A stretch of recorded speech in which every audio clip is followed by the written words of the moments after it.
Hello and welcome to our humble abode here in Santa Monica, California. This is Ethnically Correct. This is episode 2 of 2017.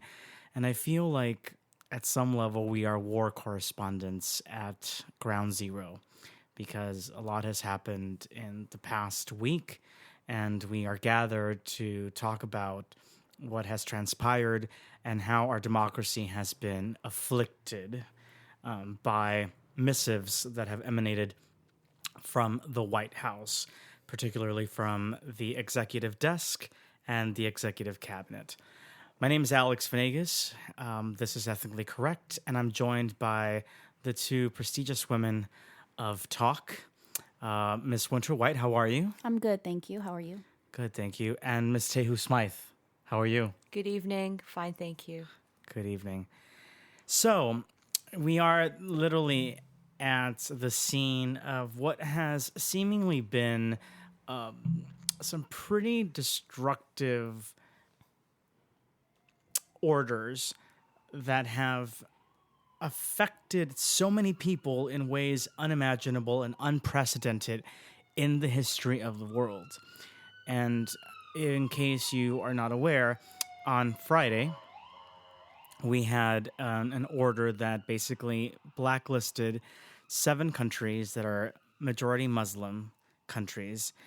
And the order basically restricted all travel to the United States of America from those 7 countries. And it really engulfed the entirety of the population in those countries, no matter what kind of status they held with the State Department. So visas, green card holders, United States citizens, whether naturalized or born here in the mainland United States, they were prohibited from entering the United States through the various ports of entry, but most dramatically at huge airports such as JFK, LAX, Dulles, and other airports. And that really set a spiraling cascade domino effect throughout the world because for the very first time, the United States of America, contrarian to the message of the Statue of Liberty, was closing its doors to people, some 126 to 134 million people, and basically affirming that we were an isolationist country, that we would not take people that emanated from these countries for a period of 90 days. And I guess most depressingly, we were not going to consider accepting Syrian refugees for a period of 180 days. And these are people that are and have been suffering for years. And so the purpose of us getting together, it's as if we were at a funeral at some level. And what has died, seems to me, is this ability to rely on the government of the United States to put forth orders and legislation that is well vetted and thought through by all of the apparatus of government, all 3 branches, legislative, executive, and judicial. And it seems to me like the order that emanated from the White House on Friday was not vetted.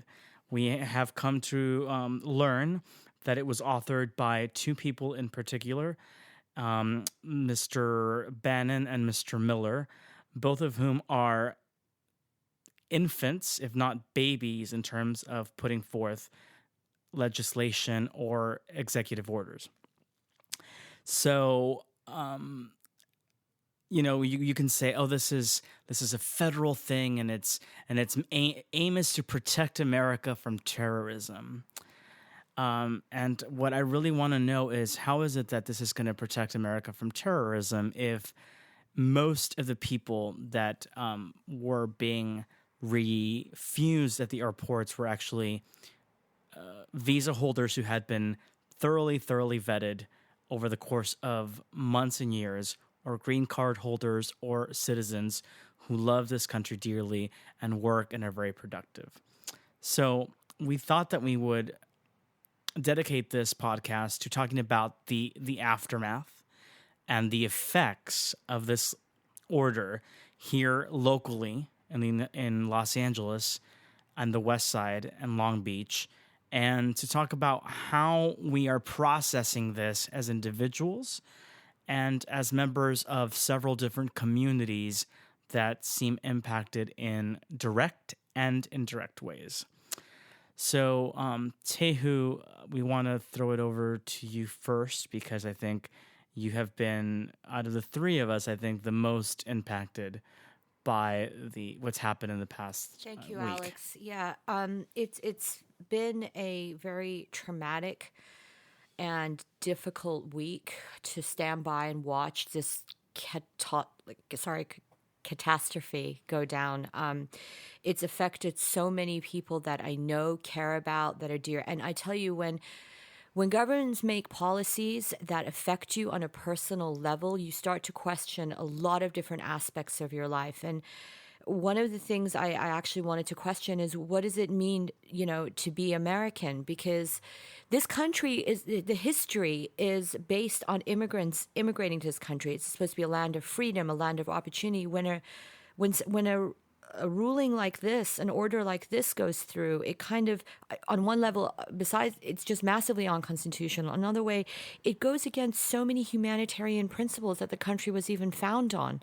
So I've been deeply saddened, and it's been a very, very dysregulating, emotional week for me, and this is why. So I have so many friends that have been here for many years. They're immigrants. They've come to this country. They've been raised here on some level. They came to this country very early, and they are unable, who are not terrorists, they're contributing citizens. They're unable to leave their home to go and visit friends and families in their country of origin because for fear that they won't be allowed back into the country. Their family and friends also cannot enter the country. There was so many people affected that were in mid-transit that had no idea that this was going to come through. I mean, it kind of did come out of nowhere all of a sudden. I don't feel like, I agree, it wasn't thought through. It came out of nowhere. And it just caused havoc and chaos. May I remind you out there that our ethnically correct folks that do tune into our show, that that refugees and asylum seekers are already fleeing from trauma and chaos in their countries, meaning that they're already terrified of the terrorism and what's going on in their countries. So they're seeking refuge in a safer country. And the message that this sends out, that you're not welcome, means what exactly?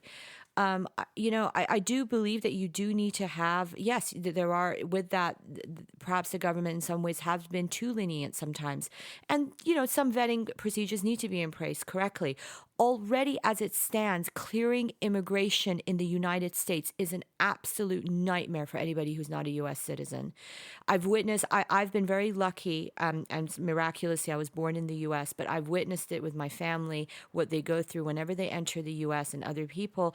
I mean, the questions they ask you, it's generally considered to be up to a 2-hour process following a 10, 15-hour flight. It is not a welcoming process when you enter the U.S. Immigration already, as it stands, was never a welcoming process. I am so saddened to hear of the stories and the havoc and just the fear that people who are immigrants are feeling in the U.S. right now. On a personal level, I have to ask you folks this. I mean, how would you feel if a country that you live in, that you actively participate in, are a good citizen in, it discriminates and actually bans your family of origin or your own kind of ethnic roots from entering? I mean, how would you feel? I ask you that, and I ask our listeners that. Please feel free to comment, because that happened to a lot of people, including my own, this weekend. My family of origin is Iranian. Yes, they've been out of the country for many, many years. And yes, they're citizens of other countries. But the fact that some of them are still born in that country still is a 50-50 chance of whether they'll be deported if they arrive into the U.S. or whether they'll be allowed to come into the country. And I see no reason for it. It's unnecessary. And what's been so troubling is that, these 7 countries, and for those of you that don't know, it's Iran, Iraq, Syria, Sudan, Somalia, Libya, and Yemen. And what struck me about this is that the countries, the only thing that they really shared is that they have Muslim majority populations. But obviously, the 9/11 attackers came from Saudi Arabia, for the most part, and Egypt, and those countries were not listed. So the way that the countries were targeted just seemed, it seemed like it doesn't really, it's not about necessarily preventing terrorism or protecting the United States. It's basically us saying to the world that we are at a cultural war with Islam. And we want to say that it's like an us versus them kind of thing. And there's a push to make this nation a white Christian nation because that's how it was founded. And I understand people that have those beliefs. And, I'm a Christian person myself. I get it. But we cannot go backward from a cultural position because the reality of the people that are already here is not one that is only white and Christian. No, absolutely. And I feel like the concept is outdated. That's 50, 60. Times have moved on. We're not in the 50s anymore. There's millions of immigrants here from, the whole point is that it's a very diverse mixed population. That kind of pure ethnic cleansing system that seems to be going on is completely out of, it doesn't even qualify in this day and age. It's just outdated. It's like that old technology. It's like that old phone, the analog system that you don't use anymore. It's like that. I'm listening to, all sides, and I'm trying to understand where everyone is coming from. I see the passion on both sides. And one of the things that bothers me about this whole process is the fact that it wasn't vetted out. I think that's what bothers me the most. It bothers me definitely that families aren't together and that there are people who are banned from coming into this country. However, if it's for a safety reason for Americans, I'm not against that. But what really bothers me is that the process, the way that it happened, I think about a company, right? Mm-hmm. You work for corporate America, and if there's any process change or any new rule that's set, how long that takes for people to learn in a company of, let's say, 200, right? There's all these trainings that have to happen and memos that have to go out and all of these things that have to happen so that the communication is trickled down and the process is done smoothly. Whereas this process that affects every single American, every single person in this country, in some way, shape, or form, was not vetted, was not thought about, was not presented, that is what baffles and bothers me. And it baffles and bothers me because I think that after having read things on the internet and researching what this means, I really do think that it is not necessarily about keeping Muslims out of America. I read something, and I want to read this to you guys because it definitely resonated with me. It's from a woman named Heather Richardson, who's a professor at Boston College. And she says that this is a shock event. Such an event is unexpected and confusing and throws a society into chaos. People scramble to react to the event, usually along some fault line that those responsible for the event can widen by claiming that they alone know how to restore order. When opponents speak out, the authors of the shock event call them enemies. As society reels and tempers run high, those responsible for the shock event perform a sleight of hand to achieve their real goal. a goal they know to be hugely unpopular, but from which everyone has been distracted as they fight over the initial event. There is no longer concerted opposition to the real goal. Opposition divides along the partisan lines established by the shock event. Last night's executive order has all the hallmarks of a shock event. It was not reviewed by any governmental agencies or lawyers before it was released, and counterterrorism experts insist they did not ask for it. People charged with enforcing it people charged with forcing it got no instructions about how to do so. Courts immediately have declared parts of it unconstitutional, but border police and some airports are refusing to stop enforcing it. So what could I'm just thinking of what is the deeper meaning from this, because like I said, something like that happens all of a sudden and border police, airports, they don't even question. Yeah, Congress doesn't even. agree. I mean, I really, agree. this sounds like something bigger is And brewing I don't for understand me. why we don't tolerate anything anymore. I mean, we like it doesn't make any sense to me. Like, people's levels of tolerations have decreased, and they're operating from such a fear place. A fearful place. I just don't get it. It baffles me. But I also think that has a lot to do with people's frame of reference. People who haven't interacted with other cultures, who don't understand, who maybe never traveled outside of their comfort zones, are going to be more fearful of the unknown and people who are really different. That's like a natural process. But the problem is that's kind of I feel those voices were ignored for so long because things weren't managed somehow, and now they've had an opportunity. They've come into power, and they're kind of reclaiming what's back. But the thing is, it's outdated. It's like times have moved on from there. So I think the shock and awe aspect of it is really to really throw everything off kilter and to say this is a new world order and this is the way things are going to work in this administration. But, I think with the current administration, we have two competing sides. We have the Bannon side, which is this chaotic, inducing, authoritarian, autocratic arm that says, I'm going to shove this down your throat and you're going to take it, and you're not going to have any recourse but to abide and do as we say, because we are the people that know what's good for America.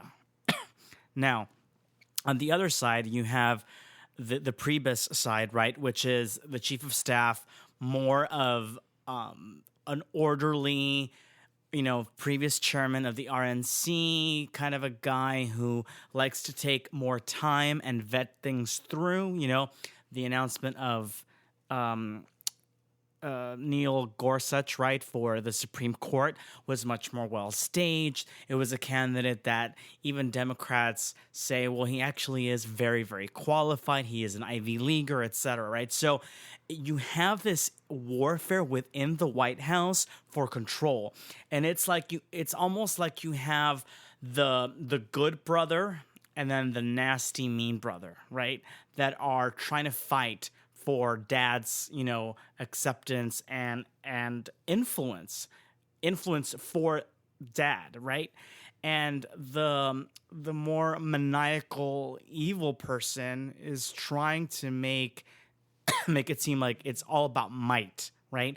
So we're the powerful ones. We're the ones that are going to tell every single agency down to local police what to do from a federal immigration perspective. And you guys are going to fear us and you're going to obey us, right? Because this is the guy that is going to establish or reestablish greatness. And greatness is, white Christianity. It's, all about the police. Screw people.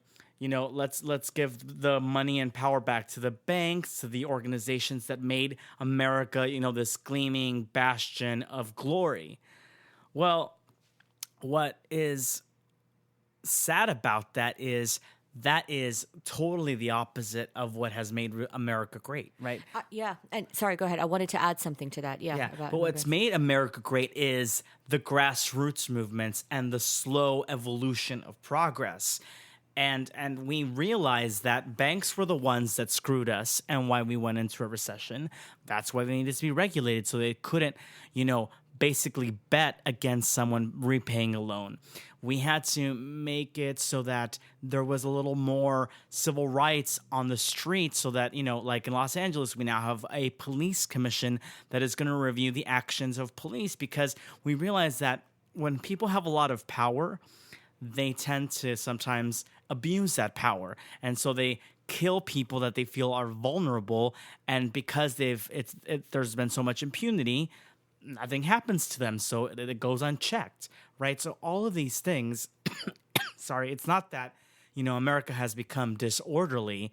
It's just that we have been in situations where power has been abused and power has been used to cast dominion over people so they are impoverished and no longer have the ability to challenge the people that have the money and the wealth. And so, I wanted to just explain something about just the immigrants and this fear of refugees, immigrants coming into the U.S. So, already immigrating to the U.S. And the assimilation process that a refugee goes through to just adapt to life in the U.S. with language as a barrier, culture as a barrier, is already so traumatic and stressful for so many people that immigrate to the U.S. I know many people who've really struggled. They don't understand the rules. They can't find their support networks. It takes them a long time to get established. It's not all roses and ponies when they arrive into the U.S. It can be a very difficult place to get situated in, particularly bigger cities, And that process already is so stressful. It causes so much stress on the family, on children, on people, trying to find jobs, navigating that process. It's not all perfect, particularly also when language is a barrier too, because a lot of people immigrate to the U.S. and they're not fluent in English, and they really struggle to get by. So something that I realized, and something that's come of this tragedy, I call, is that I really realized that I have such an affiliation and I have so much compassion for immigrants and refugees and the assimilation process that they go to, that it's an area that I really will like to provide services specializing in those needs, because there are particular needs that that community has when they kind of move to the U.S. I have to say this too. I understand what you're saying, and I have empathy for anyone who immigrates to a new country, whether it's America or another country. I remember going to Paris and feeling like, get me the hell out of here, because Parisians were not very nice to Americans. And I even tried to speak the language, and I tried to not be... And they're known for that as well. Yeah. And I tried not to be the dumb American woman and talk in their language, and if I didn't pronounce anything right, they refused to speak to me. So in that sense, that's a known fact. That's not towards you. That's towards everyone, by the way. Parisians are known for that. I was warned by that, but to that I say, you take that risk when you come to a country. So in defense of how hard it is to assimilate, I think that it's one of those things where I feel like America, at the heart of us, though, there are people who will help. There are, because we have such a huge immigrant population, you can find those resources. There are those kind of groups that will come together and pull together. I mean, I see that more with immigrant communities than I see with actual African American communities. There are communities in Black America that do that, but I see it a lot more in other cultures. We could take a page from their book. But I wanted to go back to something that you said, Alex, about the police state and the authority that's kind of being thrown out there right now. Mm-hmm. And one thought that I had about all of this that's going on as well is this administration throwing out kind of to test the waters of how much they can do? Is this not a calculated move per se in terms of them wanting the ban to stick? Because at this point it's for 90 days, right? Or is it 180 days, however long it is? So for the actual immigrants from the countries that have visas, it's 90 days. Refugees, it's 180 days. Okay. Mm-hmm. And so to me, this is a power play. This is, sounds to me kind of like a business move, because, this administration is a bunch of businessmen. Let's see how much power we have. Let's see who's for us. Let's see who's against us. Let's see who's going to make some waves so that we can start establishing those partisan lines. I mean, and correct me if I'm wrong, you're definitely the poli-sci person here, but didn't Donald Trump just let go of the woman? Is it a woman? Oh my God, help me out here, Alex. The assistant attorney general? Yes. Because She was a holdover from the Obama administration. Ms. Yates is her name, Sally Yates. And basically, Yes, I saw that she as was well. fired because she instructed all of the federal agencies not to abide by the rule. Right? because it was unconstitutional. It was unconstitutional, right? And so, I'm not a legal expert, and what I've heard though throughout the political spectrum is that if anyone from that had the legal credentials examined and looked at the order, they could have said you can't do this, right? From a number of perspectives. And I do think it is a test to see how the American people are going to stand up. And it's been greeted by Yeah. international outrage. I mean, internationally, everyone's kind of really been against the ban. They've been very outspoken about it. Even within the U.S., there's been protests everywhere from it in all the major airports, Yeah, I was at the airport on Sunday, and one thing that was very reassuring to me is that it was a demonstration from a cross section of society, from every walk of life, every race, every creed.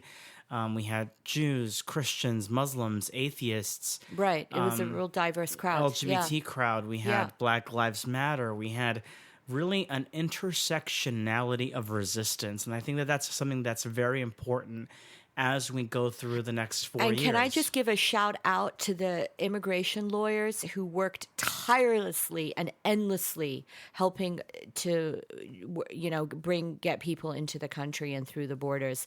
I know someone personally, and they really, really did their absolute best. They came together, they collaborated. There were a lot of them that provided pro bono services, and God bless them and their compassion, because it just made the refugees going through the process, that it just made them feel like they were heard and that somebody cared for a minute. So I thank you again to all the immigration lawyers who I know have been working tirelessly. Right. They had to issue writs of habeas corpus, Yes.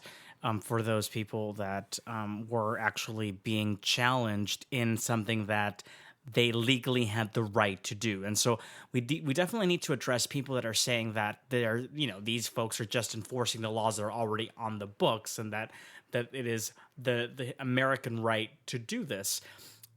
And to that I retort, actually what they are enforcing is not in the books. That is what's really grave, is that the United States Code says that you are allowed to enter the United States if you have the right documentation. So if you solicit a visa, you have to go to your local embassy and you have to go through a process. I know this. My cousin just came from Mexico, and he had to supply 18 documents that establish his identity, that established that he had $20,000 Yeah, it's worth a of money in complex bank process. accounts. Yes. His school records. I mean, this is what I'm talking about. utility It's not an bills. easy process. And Oh, then yeah. you have the interrogation when you arrive at the borders.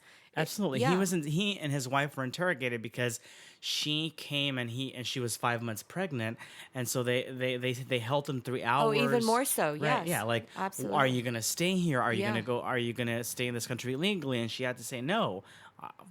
Immigration at the U.S. border, in my opinion, and I've traveled a fair amount, is one of the toughest immigration procedures anywhere in the world. Maybe Australia is possibly number 2 or equal to, but the U.S. is known to have very strict immigration. The whole process of how you're treated, and they're given a lot of authorities. I mean, people who work in customs, I don't know how they do it really. Border protection, I find it very difficult. So what I'd like to tell people that are saying that, we have to protect ourselves. The reality is that what we have to protect ourselves against are people that are already in the country and have been in the country for a very, very long time. Say that again so they can hear you. Right. So when we have to protect ourselves is against people that have been born in the United States or have come here and have been here for a very, very long time. If we look at every single attack, even 9/11 was carried out by people that had been in the United States a very long time, and they fooled the American government in more ways than one. So let's say, because terrorists are going to find ways of, eschewing, or eschewing is the right pronunciation of that word, the process.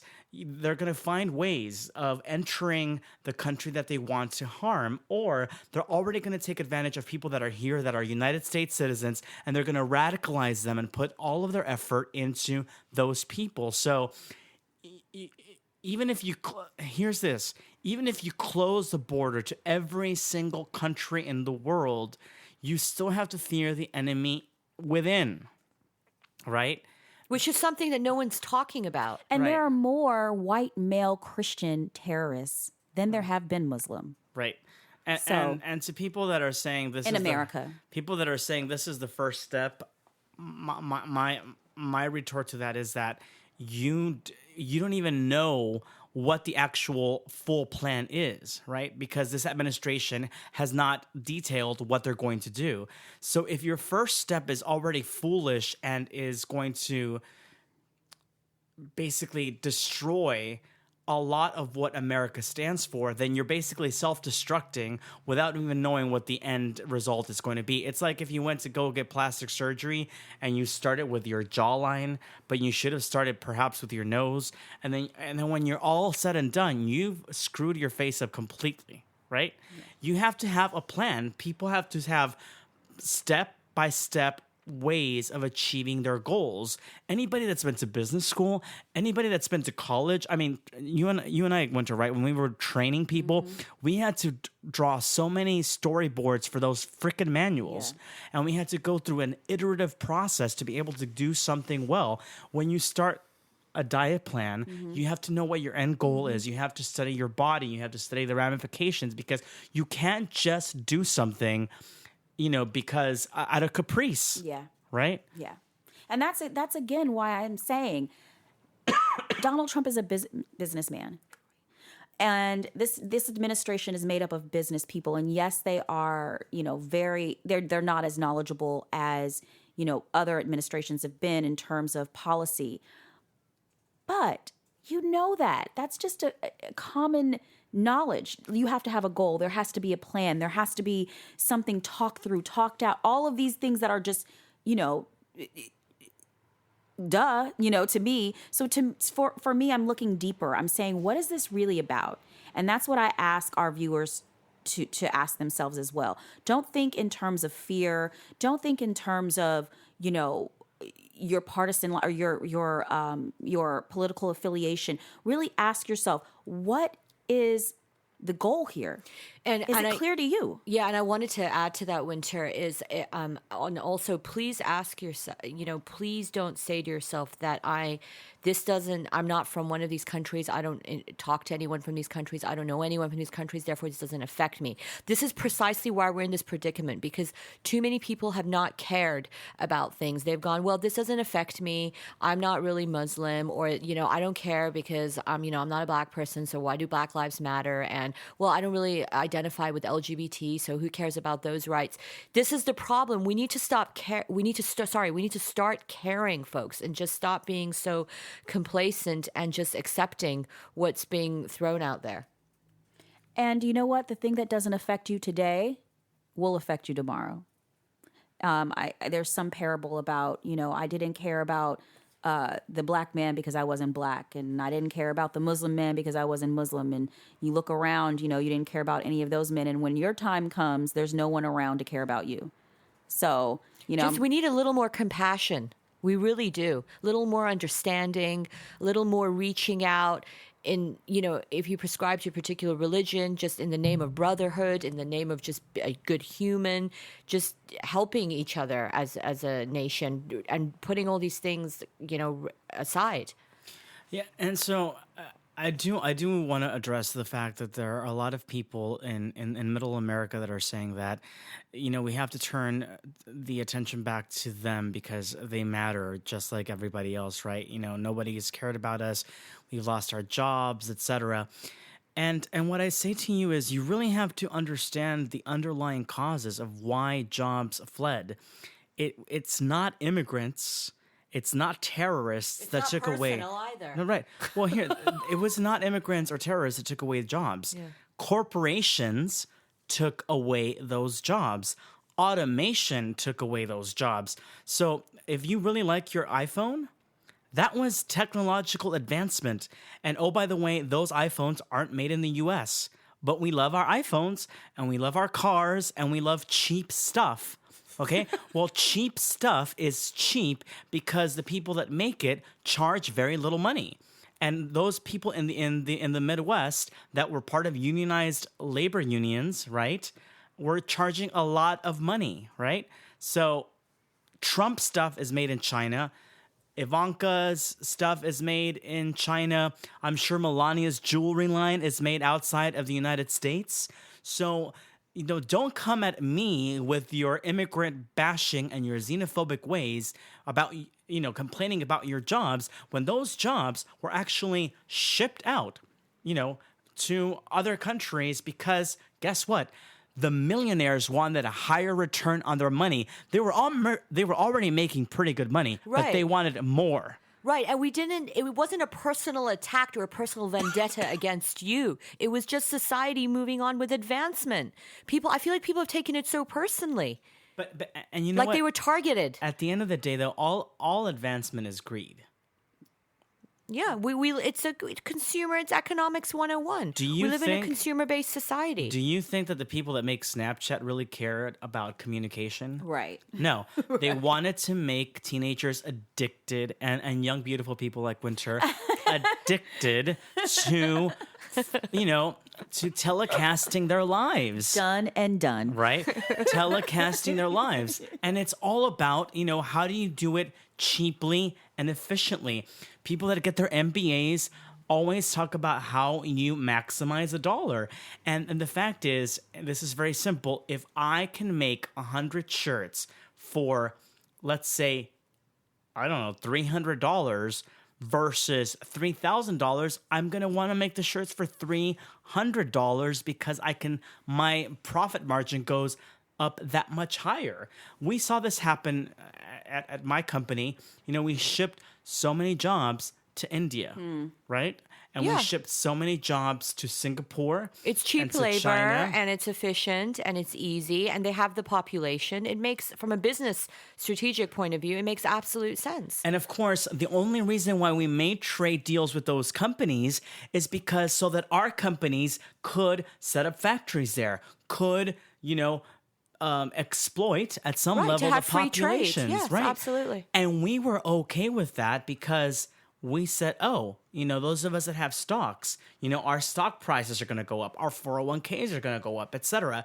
And people in middle America that were used to a really lush life, all of a sudden, they're like, oh my goodness, all of a sudden our jobs are evaporating. Well, yes, they are. And then what happens is people start leaving certain towns because then if they can't find wealth in their local community, they go to the big cities. And then the big cities is where you have the advancement and all this kind of stuff. So, but what the tactics of this administration during the campaign, etc., is to say it's their fault. They're the ones that are the cause of your misfortune. Everyone likes to point a finger and to place blame on someone else. It's the easiest thing to do. It's the oldest game in the book, and that is definitely something this administration has done. People have wanted answers for a long time, and this administration has come along and go, aha, I've got an answer. This is the answer. No, it's not the answer. Banning immigrants and putting travel ban is not the answer. That is not going to solve the problem long term. Well, I have a question and I want to pose it to you guys, and that is, what do you think the ramifications of this could possibly be? Because I don't think people are thinking about that. I think the ramifications are so multifaceted. Well, I'll tell you something that's happened immediately. So, as a result of the travel ban, all the Jewish centers have all been getting terror alerts for bomb threats. And that has been within 48 hours to 24 hours following this travel ban. So, that's a pretty direct correlation, if you ask me.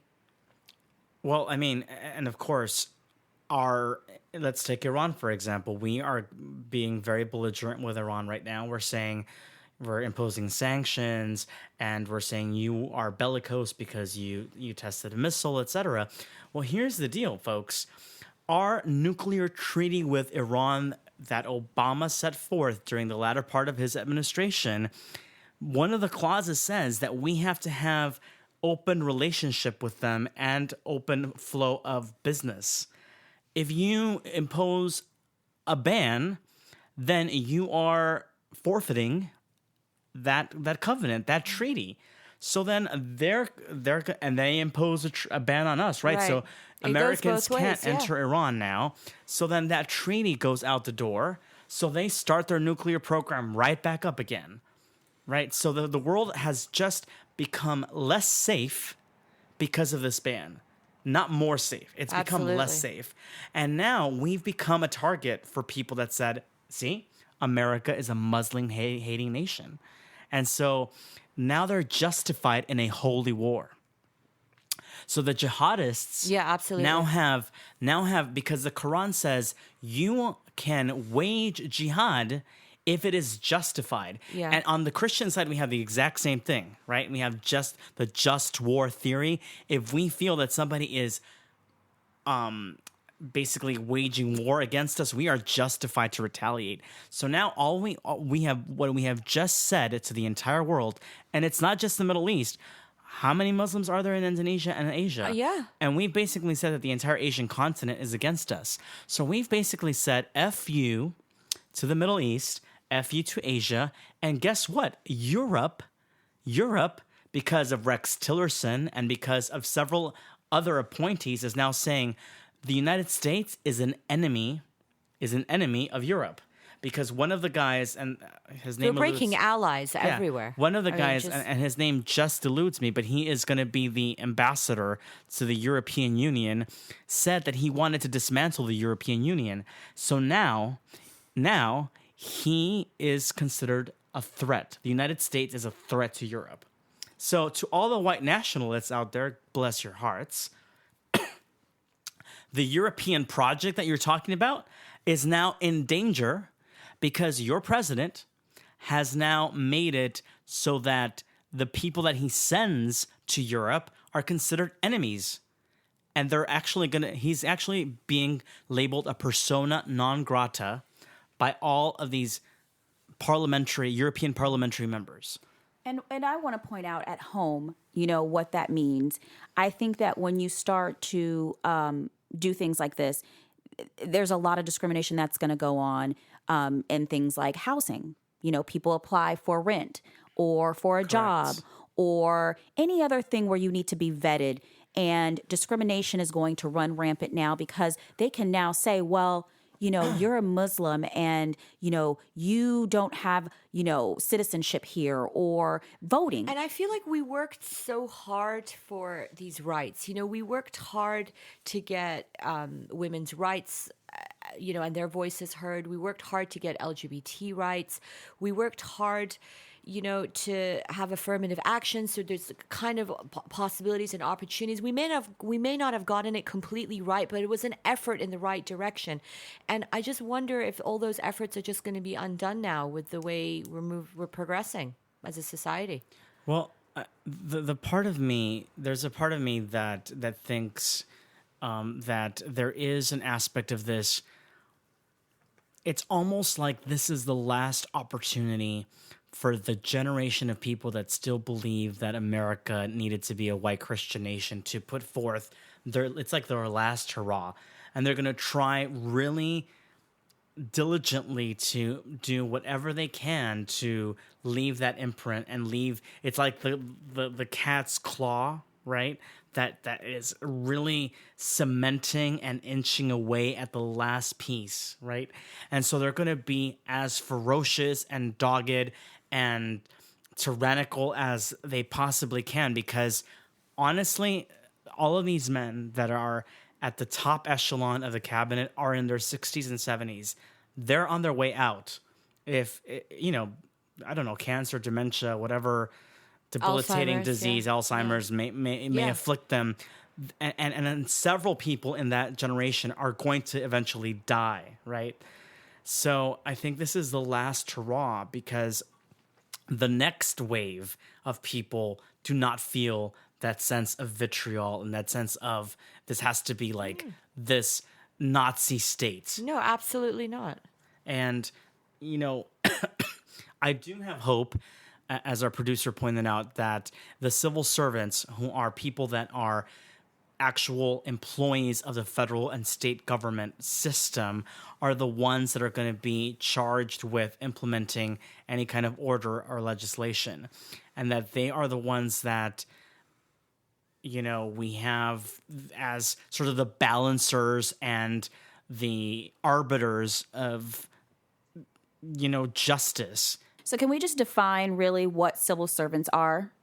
Yeah, so civil servants, thank you, that's a very good point. Civil servants are those people that apply for jobs within the federal and state system and work for the various agencies that are charged with enacting legislation. So these are not voted in officials, right? So our mayors and our congressmen and state assembly persons, etc., we vote for those people, and so they hold their jobs by virtue of the people's vote.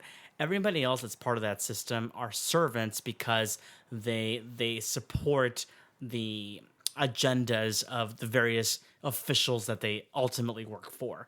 So, for example, in the State Department or in the Department of Justice, the Attorney General is obviously an appointed cabinet member, but everybody else that works under, from the deputies to, the folks that are the career lawyers, etc., those people are civil servants. They collect a paycheck and are basically at will employees of the apparatus that we know as the federal and state government. So when I've seen all these Facebook posts about call your congressman, call your local senator, your local government, Yes. is there real is that helpful? Is there real validity to that? Should we be doing that? Should we, or is that lost on deaf ears? Because I want our listeners to know what they can do. So obviously, it's very important that you connect locally with your people. Now, you have two very important elected officials that represent us in Washington, right? So you have your senator, or senators. For example, in California, we have two.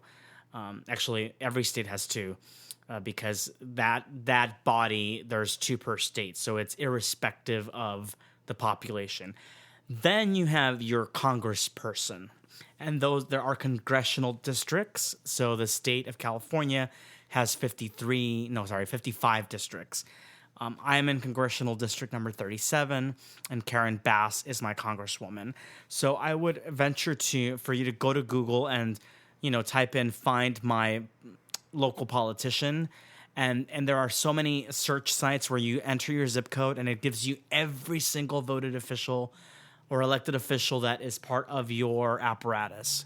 It'll give you your mayor, it'll give you your city council person, and it'll give you your Congress and senator. And also in the state, obviously, we also have two chambers, right? And it's important we have our state senators and our state assembly persons. And at the state level, that's very important too, because they make up laws that govern the entire state.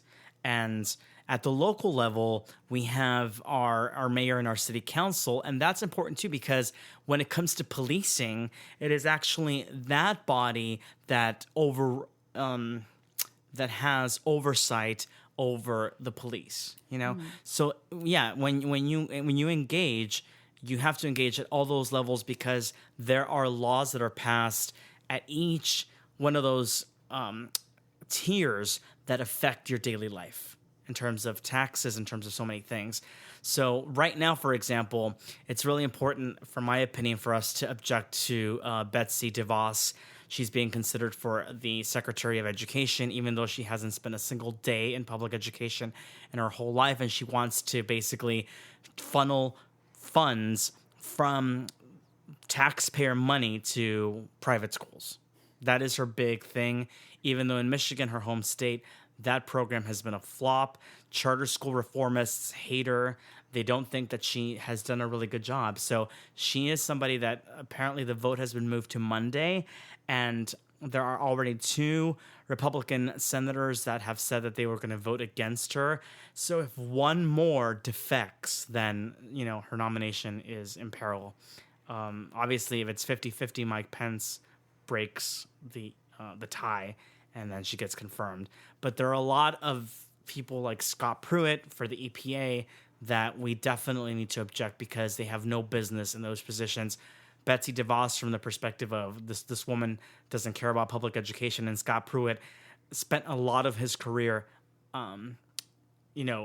fighting with the EPA. So climate change, protections for national resources, natural national resources are down the drain, and it's very, very scary. Alex, you're so well versed in politics, and you're so, and I know that you read both sides because you don't talk out of your ass. I just know that you're not that kind of person. So are there any sites that you can tell our listeners who want to learn more about this that are, not partial, that, just give the information? Because I think that's another thing that we are experiencing these days is, an attack on the media. And, this particular media or journalist or station only reports, Republican news in a positive way, or this only, is for liberals. Like, what is kind of that middle of the road? So honestly, I feel that NPR is as most middle of the road as you're going to get. And a lot of people think that NPR is very left-leaning. And all I have to say is every single show that I listen to, especially All Things Considered with Audie Cornish and Ari Shapiro, I think they try to have both Republican and Democratic representatives, congresspersons, etc., on to provide both sides. And their website is actually very, very rich with information. I feel that what everybody needs to do is once you hear of a particular order, a particular candidate, you need to go, and even on Wikipedia, right? Because that is really supposed to be the people sort of providing the information. I want to read everything about that candidate. What has that person done in their whole career history? Or what does this legislation actually say? This order was 45 pages long. There was a lot in there, and it was very hard for people to process. So if we take the time to actually read stuff and find out, when I looked at the at Elon Musk, for example, they were saying, oh, well, he's a progressive guy. I looked at his whole bio, and I realized he has given $45 million worth of political contributions to both parties because all he's interested in doing is advancing his business interests. He's not a progressive. He's just, a businessman, and he's going to lobby people to go his way. And a lot of these folks that, the Uber CEO that had to actually get off that advisory council, the pocketbook starts hurting, and all of a sudden they go where the people are going to, he's going to go wherever he feels the mass of people are going to be. And if the mass of people are going to delete his app en masse, and I was one of those. Yeah, me too. Right? There are consequences. So what I think collectively we are trying to inspire in you as ethnically correct listeners is you have the power. We provide the power to our elected officials by our vote and our tax paying. And that really should embolden us to feel like these people work for us. For so many years, we washed our hands, rested on our laurels, and said, oh, you guys do the work. We'll just sit here and observe. Just to be proactive. Be participant. A participatory democracy is a healthy democracy. We have to be aware. How do people vote? What is it that they're introducing for committee, for consideration? All of that stuff is so important. And if we just extricate ourselves from the process, we're going to end up with situations like the one we're in now, where we are very upset with what is being put forth. So any closing comments from just you two? increase the level of care and compassion all around. I feel like the world's bleeding on some level, and we just need to just remember that we are essentially good human beings, that we can help others, we can offer our just offer ourselves in any shape or form, emotionally, financially, physically, just to aid someone who is struggling. I feel like we've gotten a little, that's not talked about a lot. It seems to be ignored. I just want people to get involved. I don't want anyone to feel like their voice doesn't matter, which is why I was asking, Alex about all of those sites that he reads, papers, radio stations. I want people to feel and understand that their voice is important, and you cannot do anything without the information. Yes, you matter, and we're here for you. We're here for you. We hear you loud and clear. Your voice does matter.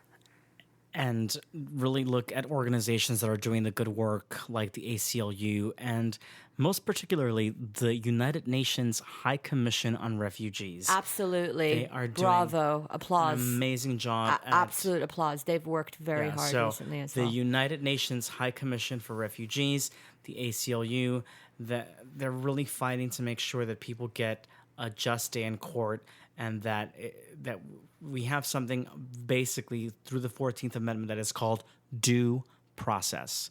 Look it up, study it. If you don't remember what that is from your high school days or your college days, it's called due process.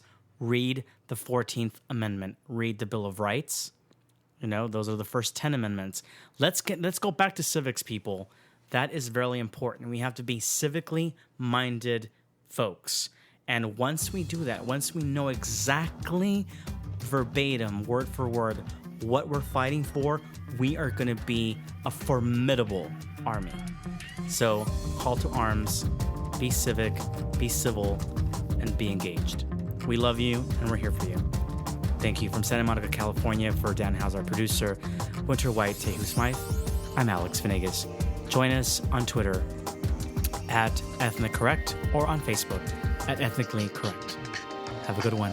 Bye.